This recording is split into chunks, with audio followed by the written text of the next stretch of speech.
Next आता है वो हमारा आता है रिफ्रैक्शन। तो हाइगेंस के द्वारा हम रिफ्रैक्शन प्रूफ करेंगे। और रिफ्रैक्शन में क्या प्रूफ किया जाता है बाबू? आपको पता है स्नेल्स लॉ प्रूफ किया जाता है। स्नेल्स लॉ जो कि आप रे ऑप्टिक्स में करते थे। तो स्नेल्स लॉ होता क्या है? n equal to sine i upon sine r होता है।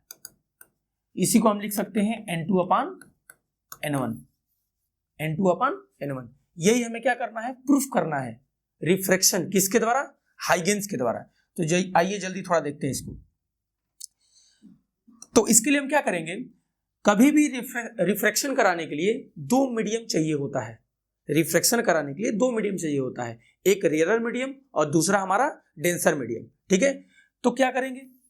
एक हम लेंगे रेयरर मीडियम और एक ले लेंगे डेंसर मीडियम। रेयरर मीडियम में क्या हो जाएगा? एयर हो जाएगा।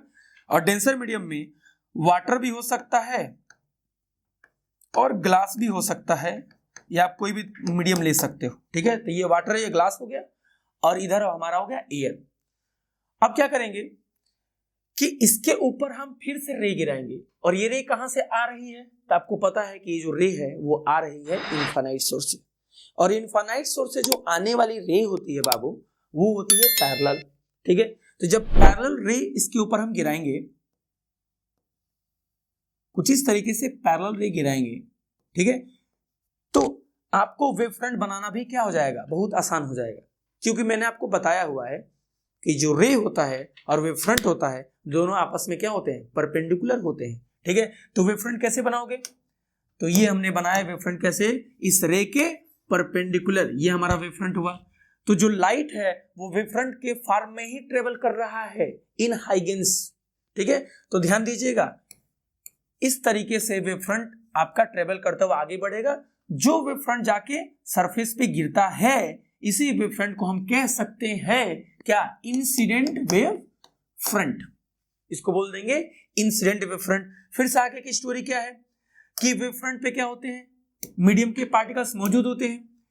ये जो पार्टिकल्स होते हैं, इनका जो डिस्टर्बेंस होता है वो एक नया सोर्स का काम करता है। ठीक है, और इन सभी पार्टिकल का डिस्टर्बेंस, ठीक है, आगे की तरफ बढ़ेगा। तो आगे की तरफ बढ़ेगा तो कैसे बढ़ेगा? इस तरीके से आगे की तरफ बढ़ेगा। लेकिन हम लोग फिगर डल ना हो जाए, इसके लिए हम लोग रे का हेल्प ले लेंगे। तो ध्यान दीजिएगा, इस पार्टिकल के डिस्टर्बेंस की वजह से जो रे आगे बढ़ा वो किधर बढ़ेगा? ध्यान दीजिएगा, सीधे जाके गिरेगा कहां पे? सरफेस पे। यहां का जो पार्टिकल है, यहां से जो रे निकलेगा वो क्या रिफ्लेक्ट हो जाएगा? तो नहीं, क्योंकि यहां पे कोई प्लेन मिरर पे नहीं गिर रहा है। यहां पे है ये एयर और इधर है ये वाटर का सरफेस या ग्लास का सरफेस। तो आपको पता है कि जो लाइट होता है, ठीक है, जो वेव होता है, वह एयर में भी चल सकता है और किसी मीडियम में भी चल सकता है। तो ध्यान दीजिएगा, अब यहाँ पे क्या होगा? यहाँ पे खींच लेंगे नॉर्मल। और आपको पता है कि जब रेयर से हम डेंसर में जाते हैं तो जो रे होता है वो टूवर्ड्स द नॉर्मल क्या होता है? बेंड हो जाता है। टूवर्ड्स द नॉर्मल बेंड हो जाता है। उसी तरीके से जब रे यहाँ पे गिरेगा तो यहाँ भी वही कंडीशन होगा कि जो रे होता है वो टूवर्ड्स द नॉर्मल क्या होता है बाबू? बेंड हो जाता है। तो ध्यान दीजिएगा, ये हमारा पैरेलल रे इंसिडेंट रे हो गया, और ये हमारा दोनों क्या हो गया? रिफ्रैक्टेड रे हो गया। क्या हो गया?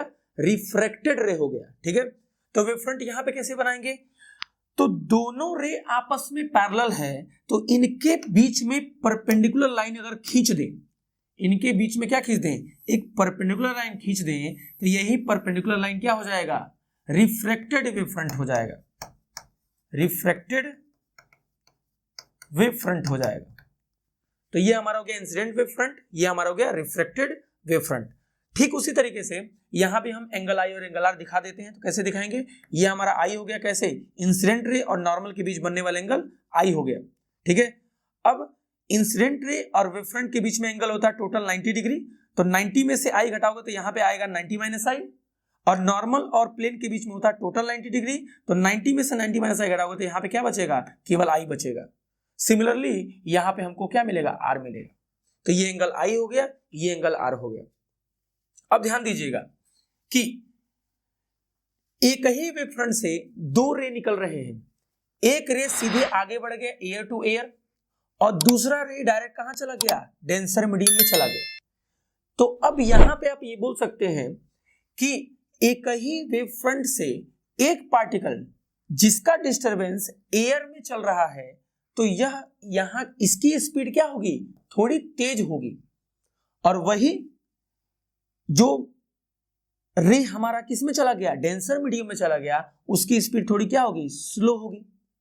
ठीक है, तो जिसकी स्पीड थोड़ी ज्यादा होगी वह ज्यादा डिस्टेंस कवर करेगा टी टाइम में, और जिसकी स्पीड थोड़ी स्लो होगी वह टी टाइम में थोड़ी कम डिस्टेंस ट्रेवल करेगा।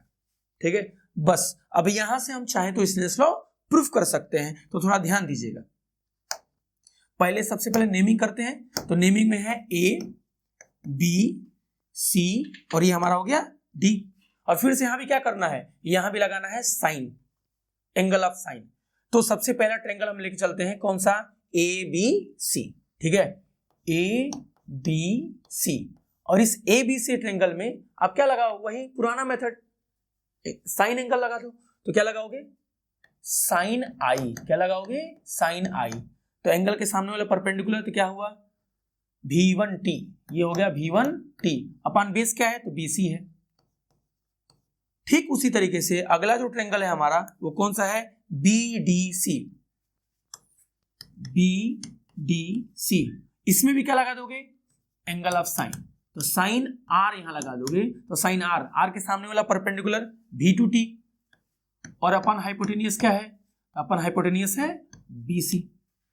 फिर दोबारा क्या कर लेंगे, इन दोनों का हम रेशियो ले लेंगे। तो रेशियो लेने से हमको क्या मिलेगा, तो ध्यान दीजिएगा, आगे बढ़ते हैं। रेशियो लेने से मिलेगा साइन आई और अपन साइन आर इक्वल टू हमको मिला क्या, तो पीछे देखिए क्या मिला, V1T अपन BC और V2T अपन BC मिला। ठीक है, तो V1T अपन BC एंड BC अपन V2T। तो इस तरीके से sine i upon sine r equal to V1T अपन BC इंटू BC अपन V2T, BC से BC कट गया, T से T कट गया, तो हमको मिला साइन आई और अपन sine R is equal to V1 अपन V2। ठीक है, तो यहां पे आपको पता है कि स्नेल्स लॉ में हमको क्या मिलता है, स्नेल्स लॉ में मिलता है sine i upon sine R is equal to N2 upon N1, और इसे ही हम क्या लिखते हैं, 1N2 लिखते हैं। लेकिन आप कहोगे सर आपका तो आया है V1 अपन V2, आप में तो N2 अपन N1 तो है नहीं, तो ये स्नेल्स लॉ कैसे हो गया। तो हमने बोला कि यहाँ पे कोई ज्यादा सोचने वाली बात नहीं है, सीधे यहाँ पे एक फार्मूला लगाओ, कौन सा, रिफ्रैक्टिव इंडेक्स का। और रिफ्रैक्टिव इंडेक्स का फार्मूला होता है N equal to C upon V, then V equal to C upon N हो जाएगा। तो N1 के लिए V1 एंड N2 के लिए V2, और इसको उठा के हम यहाँ पे पुट कर देंगे। तो साइन आई और upon sine R equal to V1 की वैल्यू C अपान N1 अपान V2 की वैल्यू C अपान N2, इसको ही क्या कर देंगे, उलट देंगे, तो N2 ऊपर चला जाएगा, C नीचे, C से C कैंसल, क्या आया, N2 upon N1 equal to sine i upon sine R, और इसे ही क्या लिख सकते हैं, ऊपर वाला आगे और नीचे वाला पीछे, 1N2। ठीक है, यही हमारा क्या हो गया, स्नेल्स लॉ हो गया। ठीक है, तो ये इस तरीके से हमने क्या है, हाइगेन्स के द्वारा रिफ्लेक्शन को भी प्रूफ कर दिया और रिफ्रैक्शन को भी प्रूफ कर दिया।